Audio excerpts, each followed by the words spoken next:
Sveiki, draugai. Jūsų dėmesio į laidą Protų mūšių pasaulyje.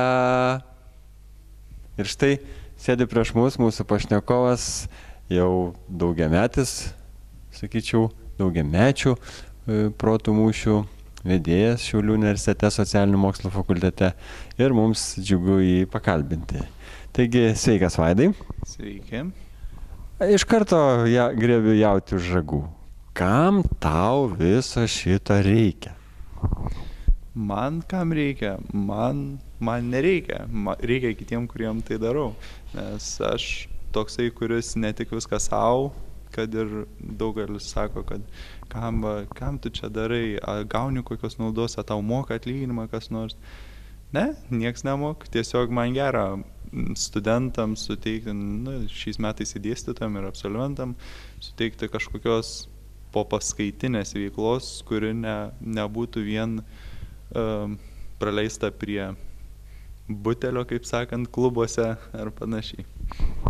Iš tiesų, kai aš pirmą sykį atėjau į tavo žaidimą, mane labai nustebino tai, kad maždaug turbūt valandą prieš žaidimą ateini vieną, sudėlioji kėdes, paraši vietas, komandų pavadinimus. Po to po žaidimo dar jau visi skuba, net nesulaukia rezultatų, tu pasilieki ir dar tvarkai. Ir taip jau metai iš metų. Tai tiesiog man net nekyla abejonių, kad tai yra tiesiog, tai tau teikia ir entuziazmą ir turbūt grįžtamą į džiaugsmą iš to, kad žmonės eina. Tiesa? Ką gali pasakyti plačiau truputį apie šitą ciklą žaidimų, kuris yra labai šiaip populiarus Lietuvoje? Taip, populiarus, net pats keliuose dalyvauju, visi net stebės, sako, manim, kad tik organizuoji, bet pats irgi.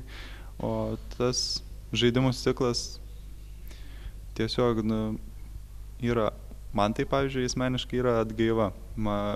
Pirmadieniais, trečiadieniais pats dalyvauju, antradieniais vedu, tai man tos dienas vakarai yra, žinau, ką šiandien paprotausiu, patobulinsiu savį, sužinosiu daugiau. Ir aukščiau sieksiu kažko. Labai įdomu, kaip gimsta klausimai. Tokia gausybė klausimų kiekvieną savaitę ir štai, kaip jie atsiranda. Paprasčiausiai vartai žurnalus, pamatai kažką užsižymi, dabar tai iš vis žiūriu namie filmą, šalia yra popieriaus lapelis, tušinuks, koks nors faktas per filmą, užsirašau, po to pagūglinę, ar tikrai buvo toks faktas, pasitikslinę, taip klausims gims, eini gatve, pamatai kokią iškabą, pavyzdžiui, kai buvo, prisimenat, kas naudoja medaus kortelę. Paprasčiausiai išėjau iš Maksimos, tai pasižiūrėjau į vaistinę, žiūriu, čia galite įsigyti medaus kortelę. Sakau, kodėl ne? Ir daug kas nežinoja. Taip visi klausimai gimsta tiesiog.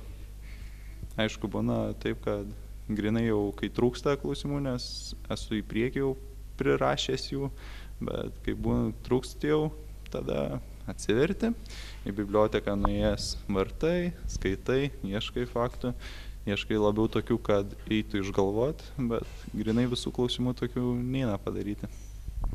Nepaslaptis, kad Protų mūšių dalyvių grupės atstovai sudaro ir Šiaulių universiteto rinktinę, dalyvaujančią lyderių laidoje, visiems žinomoje laidoje, rodomoje sekmadieniais. Ką gali pasakyti apie šitą tavo patirtį? Čia tai buvo geriausia, nes aš pernai dalyvavau irgi lyderiuose, bet mes nieko nelaimėjau. Ir kai šiemet sudariau, paprašė manęs Lina Bevainienė, kad sudaryčiau komandai, aš pasakiau, kad noriu būtent komandą sudaryti vien iš Protų mūšio dalyvių.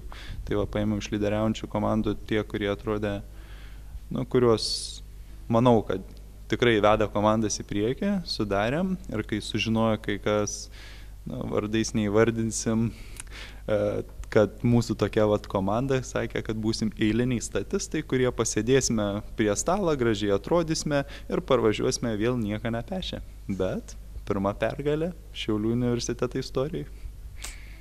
Iš tiesų, tai buvo įspūdinga, nepakartojama, man teko pabūti šiek tiek liudininku, bet turbūt mes apie tai šiandien nekalbėsim, nes jau sekmadienį galėsim tai pamatyti. O aš gal baigdamas norėčiau pasakyti, prisiminti tokią idėją, kad tie, kas daro tą patį, yra konkurentai. Šiuo atveju Vaidas daro savo daro su entuziazmu, daro su meilė, jeigu tai būtų galima pasakyti, ir jam jokia konkurencija negresia. Manyčiau, kad tai gali būti puikus pavyzdys tiems studentam, kurie kažką norėtų daryti fakultete, nes tikrai sąlygų yra ir manyčiau, kad to pavyzdžių remiantis jie tikrai susilauktų palaikymo, o kai yra realios veiklos, tai jie gali po to gražiai būti perkelta į virtualią veiklą ir tada tiesiog visa diena, visa savaitė būna užpildyta turiningo, realiai virtualaus, šiuolaikiško, modernaus gyvenimo. Taigi, ačiū už dėmesį. Protų mūšių pasaulyje atsisveikina su jumis. Ate.